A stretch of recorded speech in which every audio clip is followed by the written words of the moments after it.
Kicking off a new series today. Check out this video.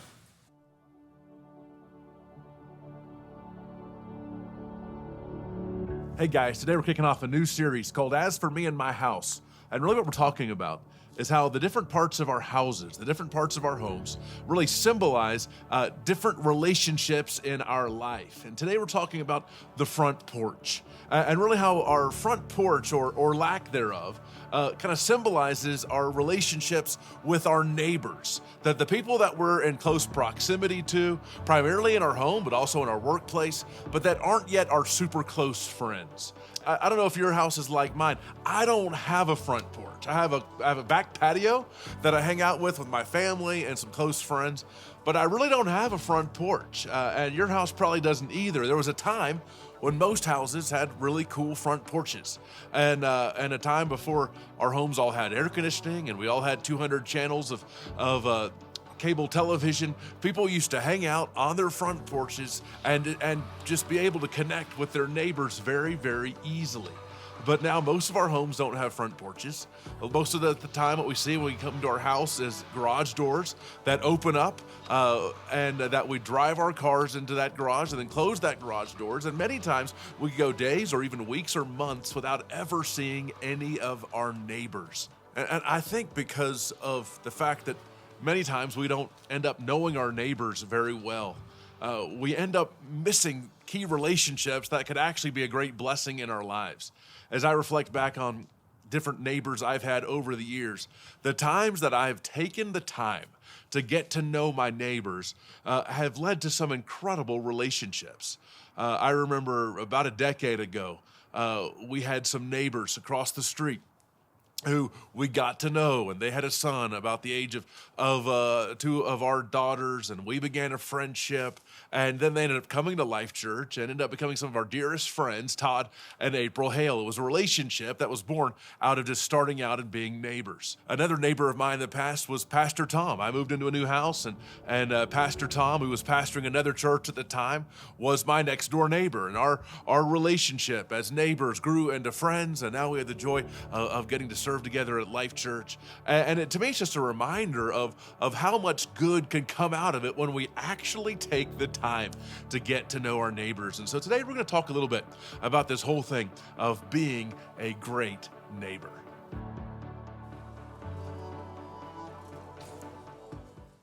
So as we talk about this whole neighbor thing, really we're talking about those people that are in close proximity to us. Many times in our actual neighborhood, but near our homes, or maybe people that you work nearby, people that you're in proximity to, but you're not yet super close to. They're people that are near you physically, although you may not yet feel close to them relationally. And this whole neighbor thing, specifically in our neighborhood, it's changed so much in the last few decades. In fact, so many fewer people report feeling close to their next door neighbors than they did in previous generations. In fact, one survey said that about 30% of Americans said that about a third said that they have literally never interacted with their neighbors. Only about 20% of Americans spend time regularly with the people that live next to them. That's a big drop from 4 decades ago, when about a third of Americans hung out with their neighbors at least twice a week. And so this whole, it's become harder to do this. And so we're going to talk a little bit today as we're in this series, looking at relationships, the different relationships in our lives. I want to talk to you a little bit today about this whole idea of being a good neighbor, this whole idea of neighboring. If you have your Bibles, go over to Luke chapter 10. In Luke chapter 10, we're going to encounter a well-known parable of Jesus, where Jesus talks about this whole idea of being a neighbor. It's a well-known parable. It's the parable of the Good Samaritan, maybe the most well-known of Jesus's parables. It's one of those phrases that's just kind of made its way into modern vernacular. If you do a good deed, people call you a good Samaritan. We see hospitals are called Good Samaritan Hospital. In fact, 50 states have a Good Samaritan law on the books, that if you see someone that has been injured or hurt and you render them aid and then it ends up going bad, they can't sue you. It's a Good Samaritan law. And so it's so well known, it's made its way into the psyche of our culture. And so as we look at this parable today, we're going to talk a little bit about what does it look like to love our neighbors well. Here it starts off. And behold, a lawyer. Now, when you're in the New Testament and you see when someone referred to as a lawyer, you got to recognize that the law they were talking about was was the Old Testament law, which would be from the Bible. And so this would be as much a theologian or like we might think of as a seminary professor, more than what you would think of as a lawyer in today's vernacular. And so the theologian or the seminary professor stood up to put him to the test, saying, "Teacher, what shall I do to inherit eternal life?" And then Jesus said to him, "What is written in the law? How do you read it?" Jesus loved to answer a question by asking a question. And he answered, "You shall love the Lord your God with all your heart, with all your soul, and with all your strength, and with all your mind, and your neighbor as yourself." And then Jesus said to him, "You have answered correctly. Do this and you will live." Now, Jesus says this knowing that nobody's ever been able to do this perfectly. He says, hey, yeah, if you love God perfectly with your heart, soul, mind, and strength, your whole person, if you love God perfectly and then love your neighbor as yourself, you're going to be all good. But Jesus knows literally no one's ever succeeded at that. That's why Jesus came. And so he says to the theologian, he says, yeah, do that stuff and you're all good. And the theologian probably knew as well as Jesus did that he couldn't do that perfectly. But then he, desiring to justify himself, said to Jesus, "And who is my neighbor?" A couple of things we see this guy is doing. One is he doesn't argue with the fact that he needs to love God well. And in doing so, what he's doing is he's falling into the trap of buying the lie that my relationship with God can be good, while my relationship with people can be bad. And so he says, okay, Jesus, I know I need to love God well, but let's talk about this neighbor thing. And who is my neighbor? What he's trying to do is he's trying to find what is the lowest possible bar of obedience. And we do this. When I was a youth pastor, the question the teenagers would always ask regarding sex, well, how far is too far? How far can I go without having sex and so I can still do whatever I want to do but not cross this line? So what is the lowest possible bar of obedience, right? Are you guys familiar with this kind of thinking? And this is what he's saying. Y'all look weird today. And so he says, he says, and who is my neighbor? And he's wanting Jesus to say, like, these are the 5 people you need to love well. And he's like, so, okay, my next door neighbor, I get it. And the one over past him, I get it. But the person 2 streets over, the really weird guy, is he part of the group, right? He wants Jesus to just give him a very specific list so he can just love those people. And so he's trying to lower the bar of obedience, which is our tendency. What Jesus did is he raised the bar, right? And so he says, he said, and who is my neighbor? Jesus then tells him a story.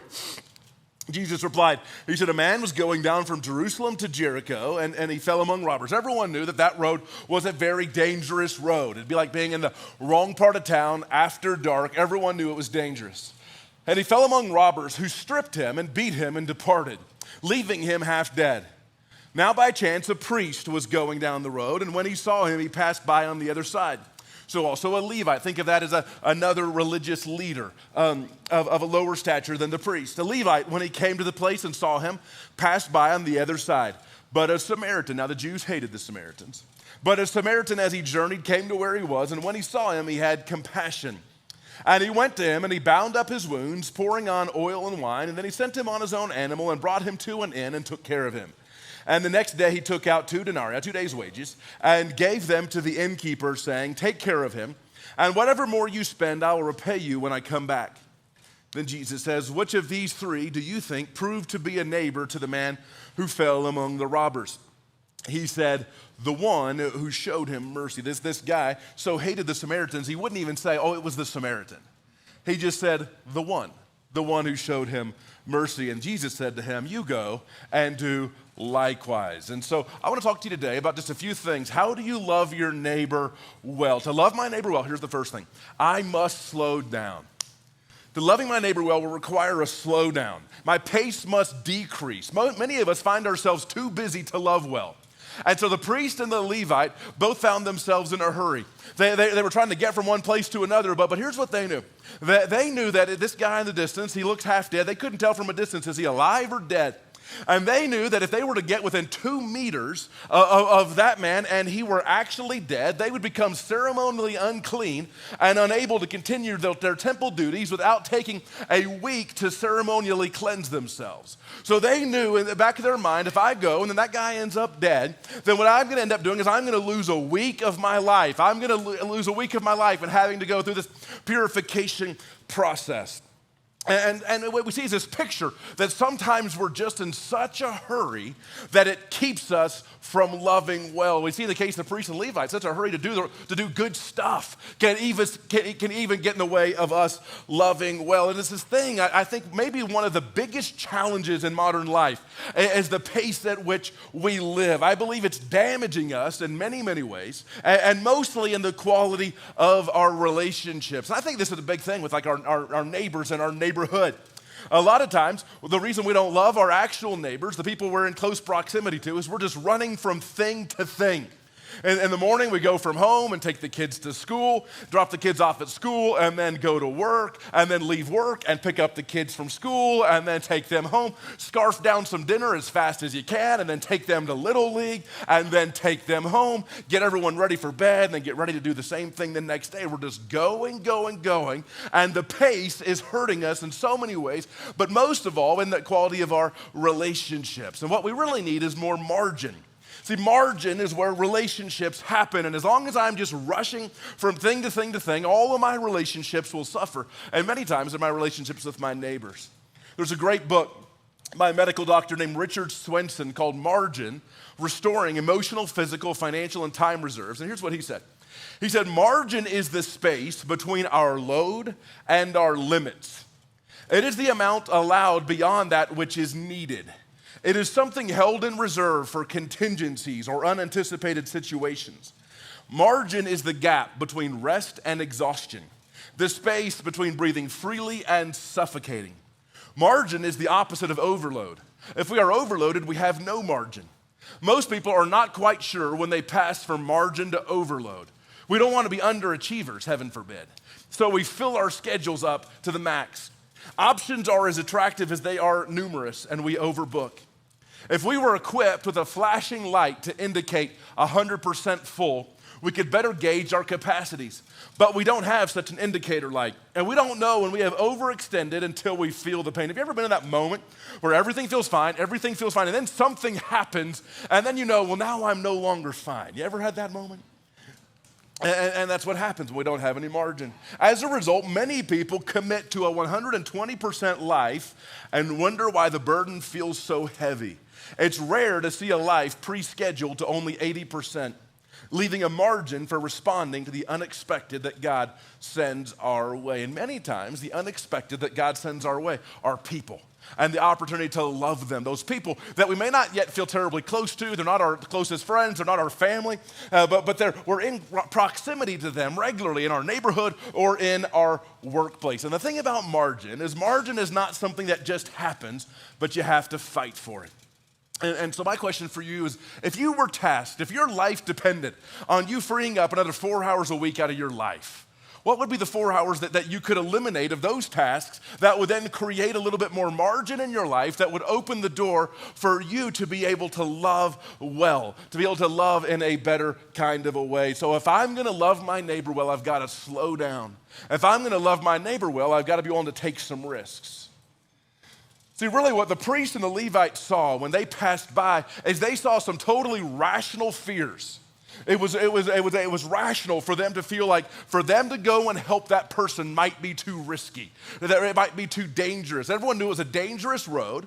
It was a well-known trick that somebody would pose as being in need, and then bandits would jump out and get you when you came to help them. And even if the guy who was the victim, even if he actually was a victim, it would have been easy for the priest and the Levite to think, if I go over there and help that guy, good chances whoever hurt him is still nearby. What if they get me? Well, the thing is, the priest and the Levite had heard all the same stories, like the kind of stories we've heard about picking up hitchhikers, right? If I pick up a hitchhiker, odds are they're going to kill me, and that's how that's going to go down, right? And it's those how many of you guys regularly pick up hitchhikers? You? Good for you. Yes, we got 3 people that live out the commands of Jesus. What we see, and so it's easy for us to look at the priest and Levite and think, these guys are terrible, but really, they're just like us. They're doing a risk assessment saying it's a dangerous road, wrong part of town. What if it's a trick?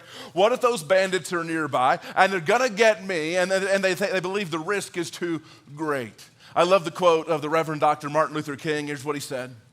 He said, on the parable of the Good Samaritan, I imagine that the first question the priest and the Levite asked was, if I stop to help this man, what will happen to me? But by the very nature of his concern, the Good Samaritan reversed the question. He asked, if I do not stop to help this man, what will happen to him? And see, if I'm going to love my neighbor well, I've got to be willing to take some risks. And most of the time in our neighborhoods, the risks that we're going to face aren't the same kinds of risks that we see here with the priest and Levite. Many times the risks that we might face are much smaller, but they still create this barrier that keep us from loving well. Risks like this. What if I'm friendly and they don't respond with the same measure of friendliness? What if they don't like me? Another risk. What if they're super weird? Or what if they are overly friendly and needy and just start showing up at my house every day because they know where I live? They're my neighbor. It's these risks. But what we see in this story is that if I'm going to love my neighbor well, I've got to slow down. I've got to be willing to take some risks. Here's the third thing. I must reject tribalism. Tribalism says, I will love and spend time with people who are like me, who I like, and who like me back, and who see the world the same way that I do. That's what tribalism says, and it's such a big thing today, where we all just naturally, it's human nature, where I just want to spend time with people that have about the same amount of money as I do, and who are the same race that I am, and have the same hobbies that I do, and the same morals that I do, and vote the way I do. That's our instinct. And what we see here is in this story, this tribalism is really at play. Because the Jews and the Samaritans absolutely hated each other, and they hated each other for 1,000 years. And what had happened, long story short, is Solomon's son Rehoboam was a bad king. It led to the split of the nation of Israel into two kingdoms. The 10 tribes of the north became known as Israel, or Ephraim, and then ultimately was called Samaria. And then in the year 720, the southern kingdom was called Judea, which is where we get our word Jewish. And so the southern kingdom of Judea and the northern kingdom of Samaria, they hated each other. In the year 722, the Assyrian Empire came in, conquered the northern kingdom, and then they brought in all these people that weren't from there, people that weren't Jewish by race and Jewish by religion. They brought in all these other people that had different gods, different ethnic background, and they began to intermarry. And so the southern kingdom, the Jewish people that were still Jewish by race, Jewish by religion, looked at the people of the northern kingdom and saw them as racial half-breeds and religious idolaters. The northern kingdom built their own temple separate from the temple in Jerusalem. And so these people hated each other as much as any two groups of people in history have ever hated one another. And so that's why when Jesus makes the hated Samaritan the hero of the story. And then when he asks the theologian, he says, who was the neighbor? He can't even say the word. He can't even say it was the Samaritan. He says, oh, well, yeah, it was the one that did the good thing. And what we see is that in order for me to love my neighbor well, I've got to reject tribalism. I've got to reject my instinct where I'm only going to love people that look like me and think like me and vote like me and have the same amount of money as I do. And here's what Tim Keller said. Tim Keller said, we instinctively tend to limit for whom, in his great book, if you've not read it, Generous Justice, How God's Grace Makes Us Just, he said, we instinctively tend to limit for whom we exert ourselves. We do it for people like us and for whom people we like. Jesus will have none of that. By depicting a Samaritan helping a Jew, Jesus could not have found a more forceful way to say that anyone at all in need, regardless of race, politics, class, and religion, is your neighbor. Not everyone is your brother or sister in faith, but everyone is your neighbor, and you must love your neighbor. Here's my question for you. Who are you in proximity to, either at your workplace or in your neighborhood, who might be your Samaritan? That person that maybe you've been scared to connect with because they just seem quite different from you. Maybe it's someone of a different race, or maybe someone of a different religious background, or maybe it's someone that you know sees morality differently than you do, or would never vote the way you vote. Who is your Samaritan? Here's the thing, tribalism keeps us from experiencing some incredible relationships. In fact, one of the purposes of the gospel is that this tribalism that would never exist inside the family of God. Let me read you Ephesians chapter 2, verse 11. See, what was happening in the early church is there were the Jewish Christians had believed that the gospel was mostly for the Jews, right?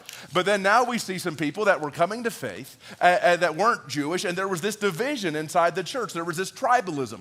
People saying, well, you're of a different ethnic background, and you have a different religious background. And what we see here is we see Paul addressing this. In Ephesians chapter 2, verse 11, here's what Paul says. He says, therefore remember that at one time you Gentiles in the flesh, called the uncircumcision by what is called the circumcision, which is made in the flesh by hand. What Paul is saying is that at one time there was all this religious minutia that caused all these divisions and all of this. And he says, remember that you were at that time separated from Christ, alienated from the commonwealth of Israel, and strangers to the covenants of promise, having no hope and without God in the world, but now in Christ Jesus. You who once were far off have been brought near by the blood of Christ.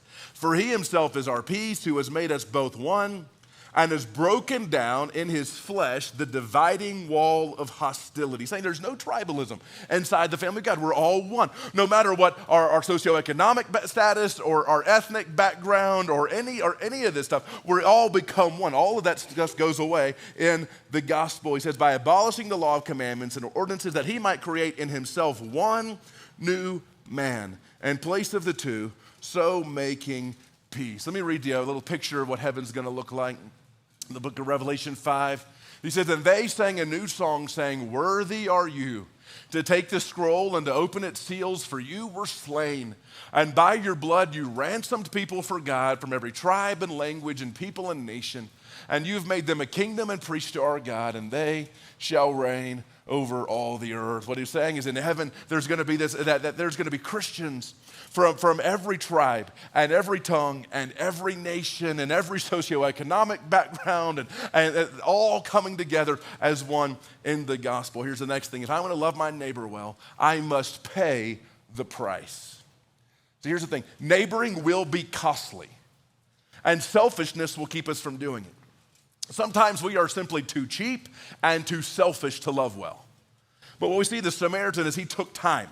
See, the Samaritan, as obviously he was going somewhere as well. He was on his way somewhere, but he stopped, he took the time, and then he went over, and then he took the time to bandage him up, took the time to take him to the inn. He took the time to tell the innkeeper he was going to come back later and check on him. He was willing to take the time, and he was willing to give the money. He goes over there, he's got this wine and this oil that was of some value, used it to bandage him up, takes him to the inn, gives the innkeeper all the money he has on him. And here's what I love. The Samaritan doesn't say, hey, I'll come back in a week and I'll pay up to a couple $100. If it's $200, I'll pay up to that. But when it gets $200, send him on his way. He doesn't say, hey, I'll come back, and if it's up to $400, I'll pay that. What he does is he says, I'll come back and I will pay whatever the price. He says, I'm willing to pay the price. I'm willing to give the cost. Whatever it costs, I must be willing to pay the price. And here's the truth. Real love is inconvenient. Anyone here who's been a parent for more than 10 minutes knows that real love is inconvenient, right? How often do your kids call ahead and make a reservation to meet those needs? You know what I'm saying? It's just, here I am. Real love is inconvenient. Real love will cost you time. Real love will cost you effort and energy. And sometimes real love will cost you money. And it's easy to say, well, I'm not willing to take the risk. I'm not willing to give the time and the effort and the inconvenience and the awkward conversations and put forth the effort. I'm not willing to do that. And here's the thing. So much of this comes down to the issue of whose life is it? See, if my life is my own, then it makes great sense that it would be primarily about me, about making much of me, about making me feel good and make sure that I am safe and secure and comfortable and that my convenience is never threatened. If my life is my own, that's what makes sense, that I would live to make sure I'm comfortable and secure and that my life is going in ways that make me feel good all the time. But if my life is not my own, and if I've been bought with a price, then none of that stuff matters. And what we see here with the Samaritan is he was willing to pay the price. Here's the final thing. If I'm going to love my neighbor well, I must see that it matters. See, I think it's possible that Samaritan was following closely enough behind that he saw the priest. And he saw the priest walk by. And I wonder if he was close enough that he saw the Levite pass by. And I wonder if he as he came upon and saw this person in need, it would have been easy for him to say, well, man, those two religious guys, those two religious leaders, which should be a step ahead of me in doing the right thing, they didn't do it, so I'm not going to do it. And then you ask yourself, well, what do we think would have happened had he not stopped? Well, the guy would have died, right? And I think for us, when we think about loving our neighbor well, we have to recognize that the stakes are higher than we think. That there's more at stake than we recognize, but that it really, really matters. Let me read you Acts 17:26. It says, from one man he made all the nations that they should inhabit the whole earth. But let me show this to you. And he marked out their appointed times in history. So here's what that means. You live at the time in which you live because God chose it. And your person at your workplace lives at the time in which they live because God chose it. And your next door neighbor and person across the street live at the time in which they live because God chose it, right? In history and the boundaries of their lands. What he's saying is God chose when people would live and he chose where people would live, right? And so you live where you live and work where you live was all a part of God's plan. Work where you work, that was all a part of God's plan. And the people that are there at your workplace and the people that are in your neighborhood are there at this time in this place with you at this time in this place, all a part of God's plan. But what is God's plan? Let me show this to you.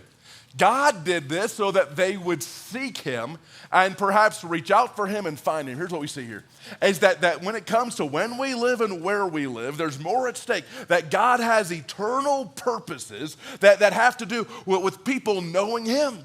And so part of the reason that you live where you live and that you live there the time you live and you work where you work and at the time that you work and that those other people are there, part of the reason for that, there's more at stake than you realize. Part of the reason for that is that you might point them towards Jesus. And Jesus is the Great Samaritan. Jesus is the Great Samaritan. He's the one who came close. Even though we were his enemies, while we were literally spiritually dead. See, the guy in the story was half dead physically. But we found ourselves literally spiritually dead on the side of the road. And Jesus was willing to pay the ultimate price. See, that Samaritan, he said, hey, I'll come back and I'll pay whatever it costs. And that's the attitude that Jesus took when it came to us, where he said, whatever it costs, even into my own life, I'm willing to pay it. And that Jesus gave his life so that we might live. Let's pray together.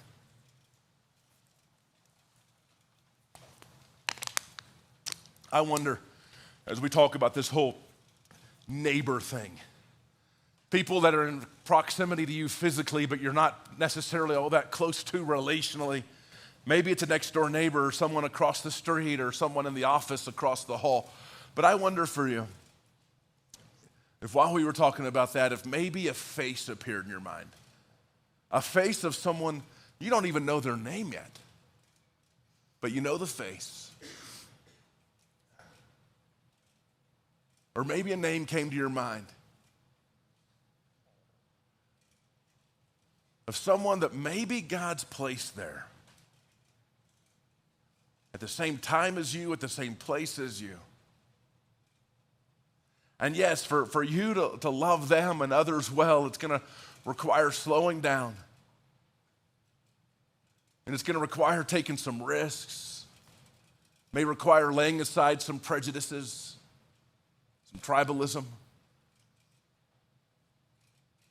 It may require paying a high price.